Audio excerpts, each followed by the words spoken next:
Hey everybody, it's Kathy at Northstar Prepsteader. I had to do this project when my camera was out, and so I did take a bunch of pictures with my phone. Although I couldn't do video, I wanted to show you my process of replacing my garden beds. There are so many interesting things that I didn't want you to miss this, because it's something that I'm going to have to continue to do, and I'm sure at some point you're going to have to do this too.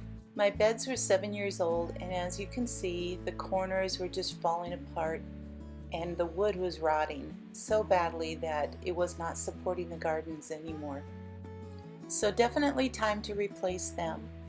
I started by removing the corner braces because those were just really falling apart and easy to take off.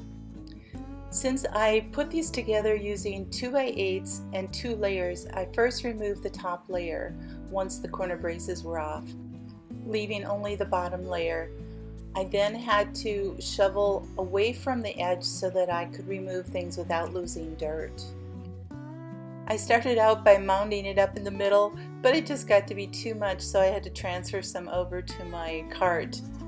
As you can see, the edges stayed nice and firm. However, I did need to trim them back in order for the new frame to fit in there well.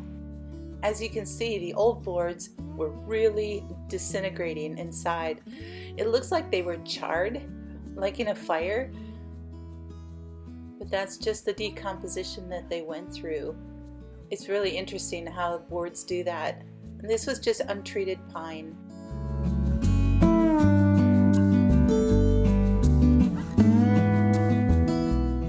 As rotted as the wood was, it made it easy to pull out all the screws, which I saved for future use. Always reuse your things, you guys. I loved having my new cordless drill this year that I got for a Christmas present. It made this job so much easier. I was able to bring it right out in the garden, not have to worry about cords or anything like that. So I started out making one layer of my 2x8s. I had a 6-foot length and a 4-foot length for this particular bed, and I put 3 sides together using 9x3 screws. I then moved that first layer over to the garden, wrapped it around the edges of the dirt, and then attached the 4th side to it with the screws. So you can see the base there, fitting all nice and snug. I then took the dirt and kind of filled it in. Oh, and one thing that I do to prepare my boards after I cut them is to sand the rough edges down. That way I know that I'm not going to get slivers as I'm working around my beds. Then I put together the second layer, and I do the same thing, the 3 sides, and then I rest it right on top of the first layer, and then add that 4th side and screw them all together.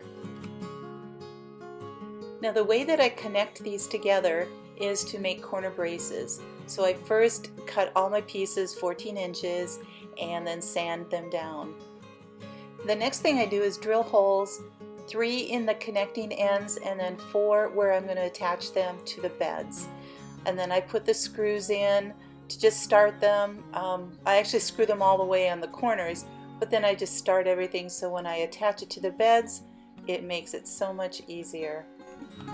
I then take these braces and put them up against the corner of the 2 layers of the bed and then start screwing them in, alternating them. You can see that one side of the brace is a little bit longer than the other just by the nature of how they connect. You want this long side to overlap the part where the 2x8s are connecting so that there's more stability. So today I needed to do 2 beds, had to replace the 2 front ones here. So I got that first one done and then started working on the second one. As you can see, pretty much the same process, and it felt so good to have some brand new beds done. You guys, thanks so much for being patient while my video camera was out. Take care, God bless, and always have hope.